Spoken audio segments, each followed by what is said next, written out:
Learn English through stories F22 PDF. Adapted and modified by Kulwant Singh Sandhu. Contents: 1. Monkey trouble. 2. Grammar page. 1. Monkey trouble. By Ruskin Bond. Grandfather bought Tutu from a street entertainer for the sum of 10 rupees. The man had 3 monkeys. Tutu was the smallest, but the most mischievous. She was tied up most of the time.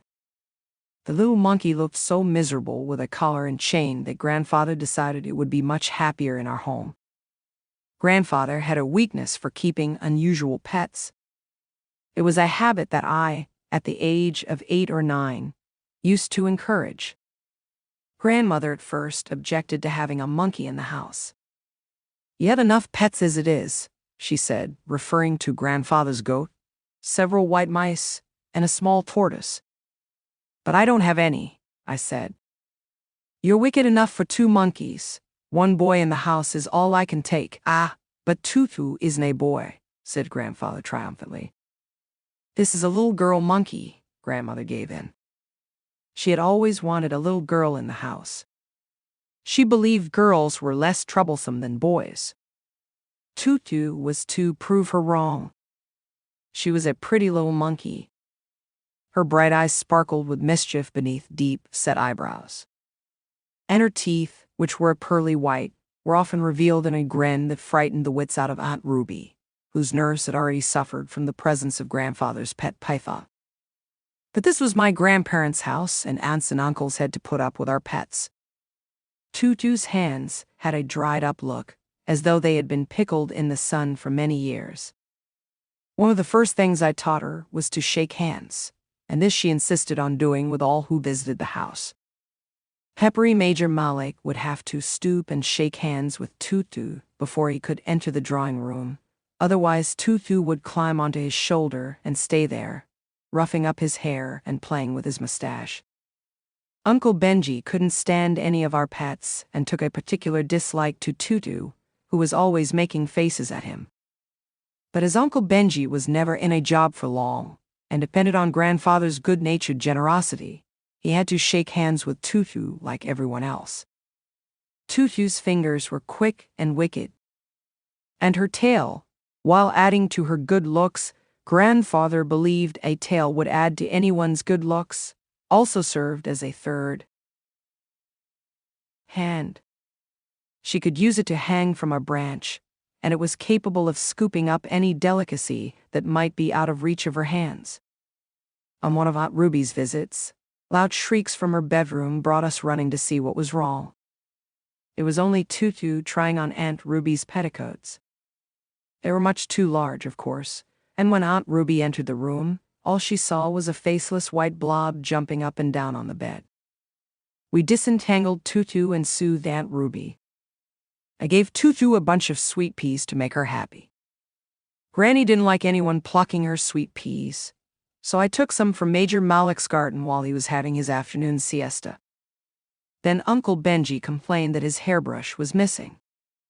We found Tutu sunning herself on the back veranda, using the hairbrush to scratch her armpits. I took it from her and handed it back to Uncle Benji with an apology, but he flung the brush away with a swear word. "Such a fuss about nothing," I said. "Tutu doesn't have fleas, no, and she bathes more often than Benji," said Grandfather, who had borrowed Aunt Ruby's shampoo to give Tutu a bath.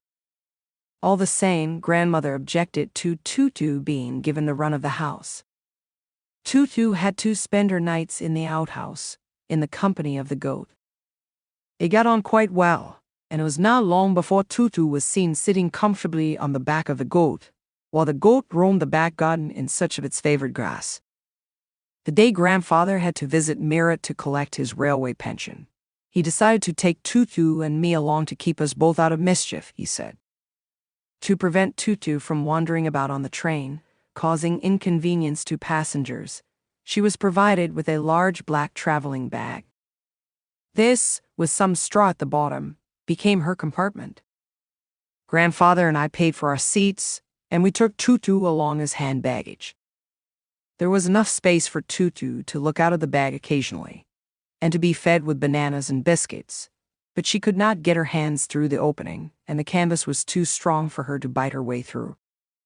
Tutu's efforts to get out only had the effect of making the bag roll about on the floor, or occasionally jump into the air, an exhibition that attracted a curious crowd of onlookers at the Dera and Meerut railway stations.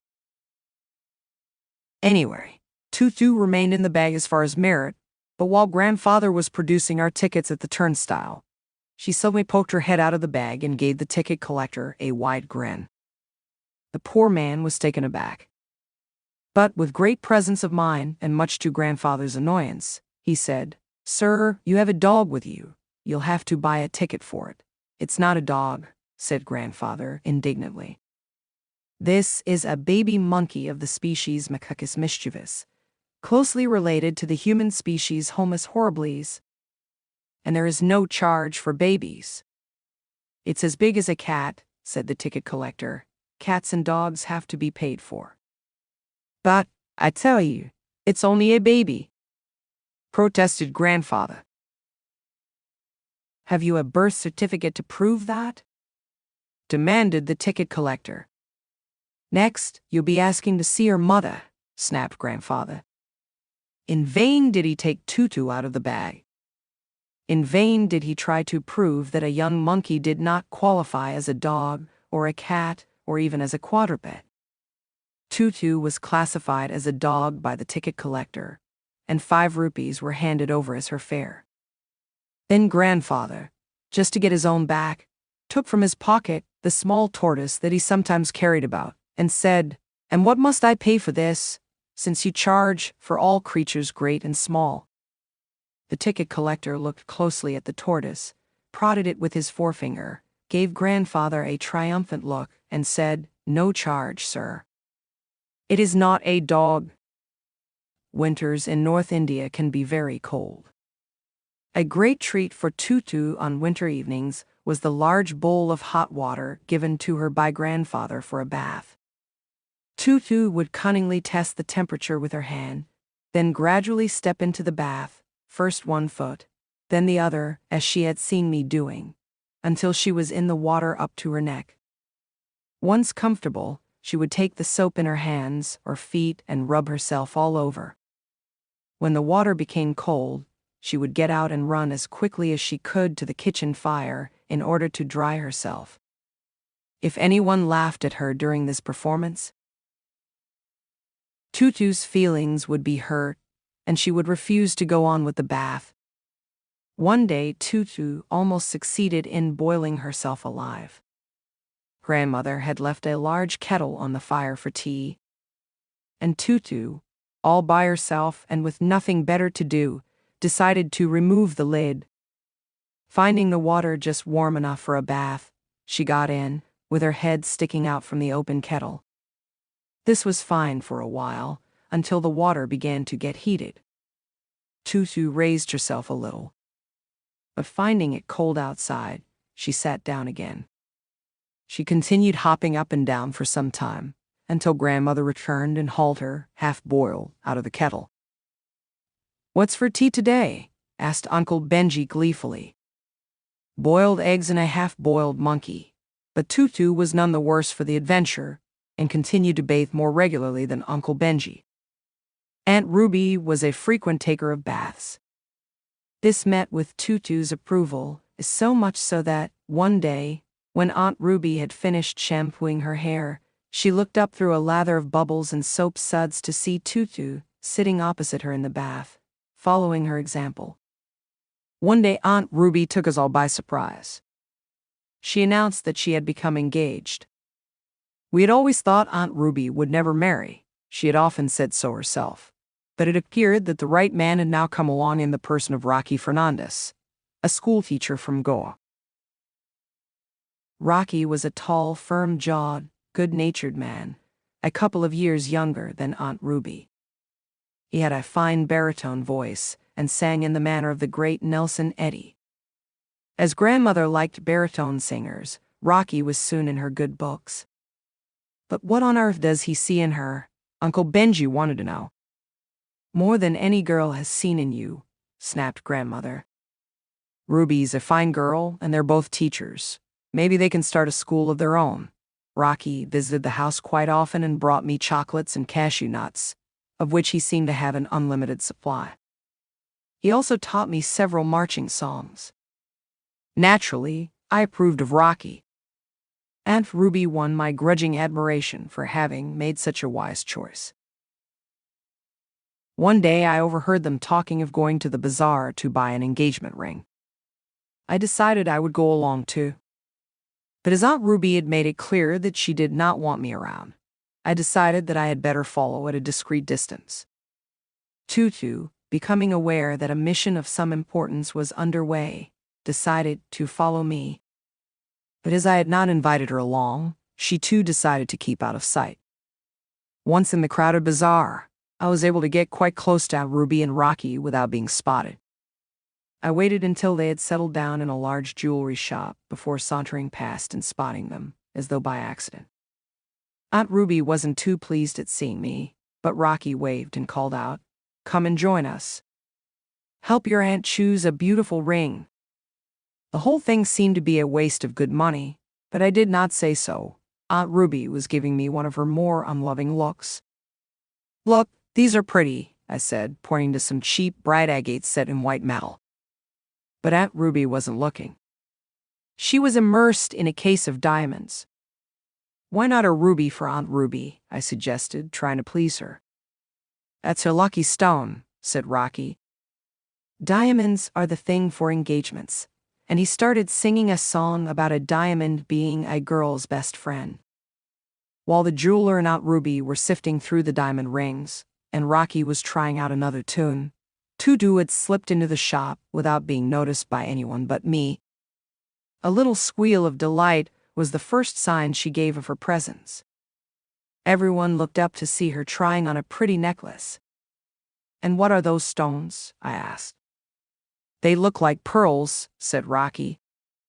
"They are pearls," said the shopkeeper, making a grab for them. "It's that dreadful monkey," cried Aunt Ruby. I knew that boy would bring her here. The necklace was already adorning Tutu's neck. I thought she looked rather nice in pearls, but she gave us no time to admire the effect. Springing out of her reach, Tutu dodged around Rocky, slipped between my legs, and made for the crowded road. I ran after her, shouting to her to stop, but she wasn't listening. There were no branches to assist Tutu in her progress, but she used the heads and shoulders of people as springboards and so made rapid headway through the bazaar. The jeweler left his shop and ran after us. So did Rocky. So did several bystanders who had seen the incident. And others, who had no idea what it was all about, joined in the chase. As grandfather used to say, in a crowd, everyone plays follow the leader, even when they don't know who's leading. Not everyone knew that the leader was Tutu. Only the front runners could see her. She tried to make her escape speedier by leaping onto the back of a passing scooterist. The scooter swerved into a fruit stall and came to a standstill under a heap of bananas, while the scooterist found himself in the arms of an indignant fruit seller. Tutu peeled a banana and ate part of it before deciding to move on. From an awning, she made an emergency landing on a washerman's donkey. The donkey promptly panicked and rushed down the road, while bundles of washing fell by the wayside. The washerman joined in the chase. Children on their way to school decided that there was something better to do than attend classes. With shouts of glee, they soon overtook their panting elders.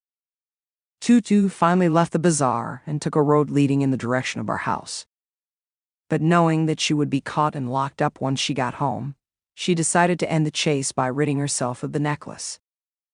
Deftly removing it from her neck, she flung it in the small canal that ran down the road. The jeweler, with a cry of anguish, plunged into the canal. So did Rocky. So did I. So did several other people, both adults and children. It was to be a treasure hunt.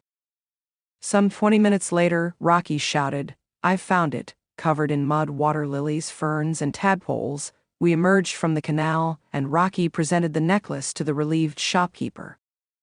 Everyone trudged back to the bazaar to find Aunt Ruby waiting in the shop, still trying to make up her mind about a suitable engagement ring.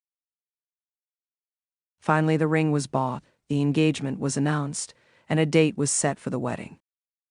"I don't want that monkey anywhere near us on our wedding day," declared Aunt Ruby. "We'll lock her up in the outhouse," promised Grandfather. "And we'll let her out only after you've left for your honeymoon." A few days before the wedding, I found Tutu in the kitchen, helping Grandmother prepare the wedding cake. Tutu often helped with the cooking, and, when Grandmother wasn't looking, added herbs, spices, and other interesting items to the pots, so that occasionally we found a chili in the custard, or an onion in the jelly, or a strawberry floating in the chicken soup. Sometimes these additions improved the dish, sometimes they did not. Uncle Benji lost a tooth when he bit firmly into a sandwich which contained walnut shells. I'm not sure exactly what went into that wedding cake when Grandmother wasn't looking. She insisted that Tutu was always very well behaved in the kitchen, but I did spot Tutu stirring in some red chili sauce, bitter gourd seeds, and a generous helping of eggshells. It's true that some of the guests were not seen for several days after the wedding, but no one said anything against the cake. Most people thought it had an interesting flavor. The great day dawned, and the wedding guests made their way to the little church that stood on the outskirts of Daira, a town with a church, 2 mosques, and several temples. I had offered to dress Tutu up as a bridesmaid and bring her along, but no one except Grandfather thought it was a good idea. So I was an obedient boy and locked Tutu in the outhouse. I did, however, leave the skylight open a little. Grandmother had always said that fresh air was good for growing children, and I thought Tutu should have her share of it. The wedding ceremony went without a hitch. Aunt Ruby looked a picture, and Rocky looked like a film star. Grandfather played the organ, and did so with such gusto that the small choir could hardly be heard. Grandmother cried a little. I sat quietly in a corner, with a little tortoise on my lap. When the service was over, we trooped out into the sunshine and made our way back to the house for the reception. The feast had been laid out on tables in the garden. As the gardener had been left in charge, everything was in order. Tutu was on her best behavior. She had, it appeared, used the skylight to avail of more fresh air outside, and now sat beside the 3-tier wedding cake, guarding it against crows, squirrels, and the goat. She greeted the guests with squeals of delight. It was too much for Aunt Ruby. She flew at Tutu in a rage. And Tutu, sensing that she was not welcome, leapt away, taking with her the top tier of the wedding cake. Led by Major Malik, we followed her into the orchard, only to find that she had climbed to the top of the jackfruit tree. From there, she proceeded to pelt us with bits of wedding cake. She had also managed to get hold of a bag of confetti, and when she ran out of cake, she showered us with confetti. "That's more like it," said the good-humored Rocky. "Now let's return to the party, folks." Uncle Benji remained with Major Malik, determined to chase Tutu away. He kept throwing stones into the tree until he received a large piece of cake bang on his nose. Muttering threats, he returned to the party, leaving the Major to do battle. When the festivities were finally over, Uncle Benji took the old car out of the garage and drove up the veranda steps. He was going to drive Aunt Ruby and Rocky to the nearby hill resort of Mussoorie, where they would have their honeymoon. Watched by family and friends, Aunt Ruby climbed into the back seat. She waved regally to everyone. She leaned out of the window and offered me her cheek, and I had to kiss her farewell. Everyone wished them luck. As Rocky burst into song, Uncle Benji opened the throttle and stepped on the accelerator. The car shot forward in a cloud of dust. Rocky and Aunt Ruby continued to wave to us. And so did Tutu, from her perch on the rear bumper. She was clutching a bag in her hands and showering confetti on all who stood in the driveway. "They don't know Tutu's with them," I exclaimed. "She'll go all the way to Masari. Will Aunt Ruby let her stay with them? Tutu might ruin the honeymoon," said Grandfather. "But don't worry, our Benji will bring her back." Grammar page, Concord. Answers. 1 is 2 is 3, are 4 do 5 is 6, are 7 is 8, are 9 was 10, are 11, is 12, is 13, is 24, are 15 knows. 16 have 17 is 18, was 19, has 20, is 21, has 22 is 23, is 24, are 25, is 26, is 27, are 28, has 29, is 30 have 31, live 32, equals 33 swim 34, are 35, is 36, is 37, is 38, walks 39, has 40 knows 41, is 42, are 43, tries 44, are. Question 3. Both answers are correct is /r.